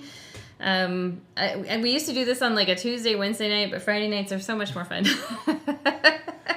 What? Friday nights are so much more fun? Yeah, I enjoy the Friday night paint feature. So yeah, I mean, like for us, it's like it really closes out the week. It's date night. Yeah, it is kind of date night because I mean, I do work.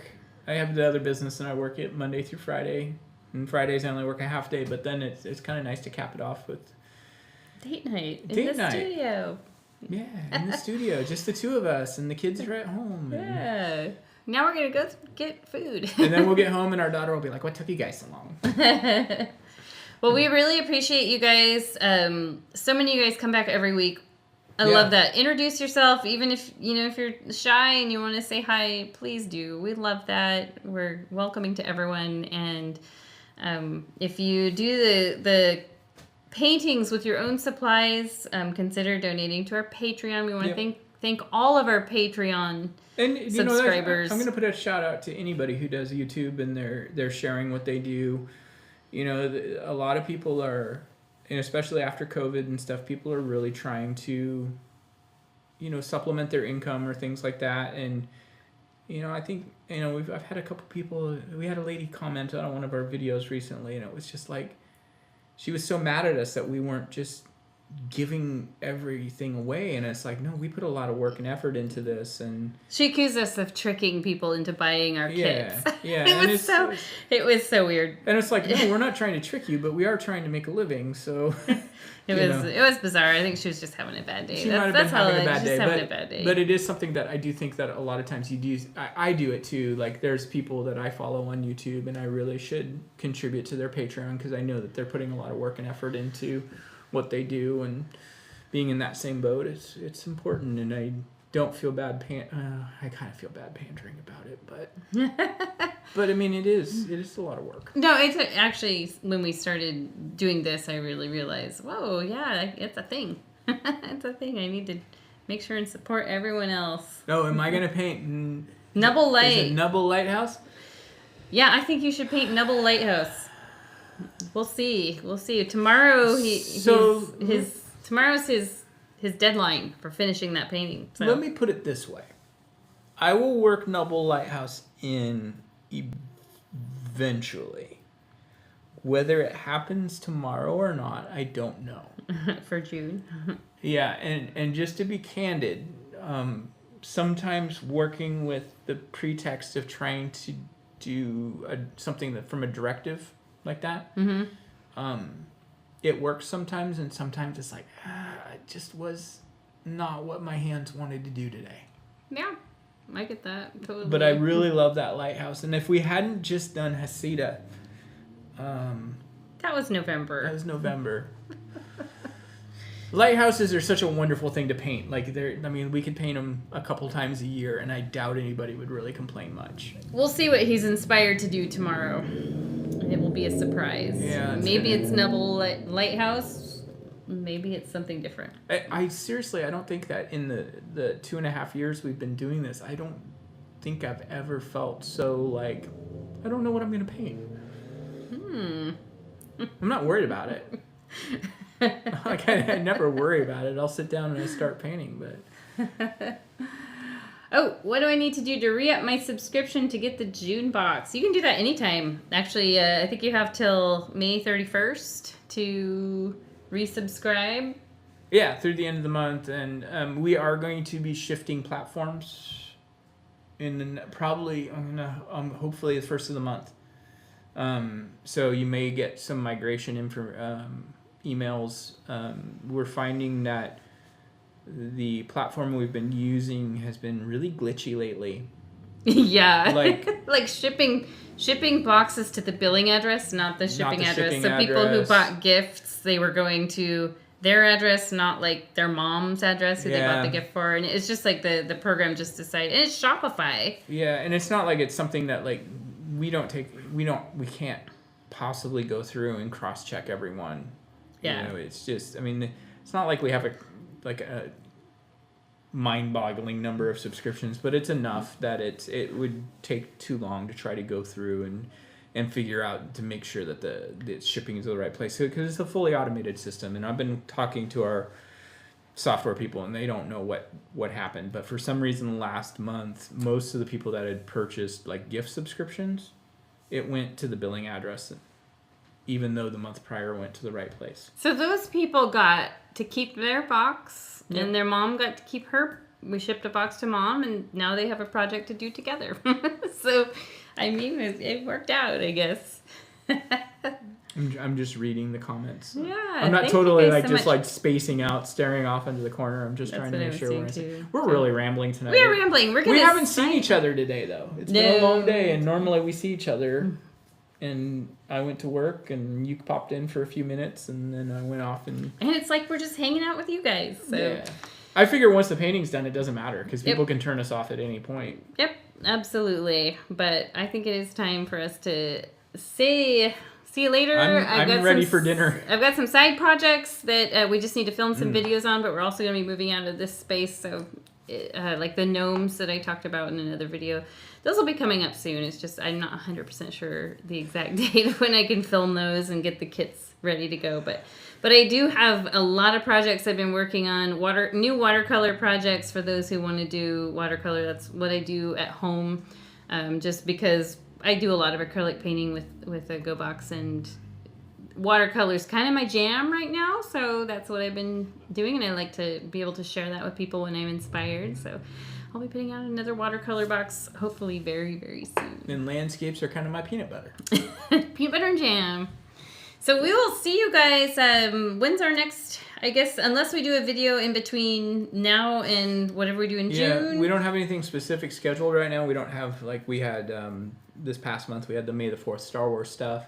Yeah. Kathleen Kennedy, Disney, George Lucas, keyword. So we'll come in and do something surprising. That's always fun. We're going to be spending some time setting up the new recording space, so it's going to be a little bit more interesting. We have great lighting at the new space. Yeah, great lighting.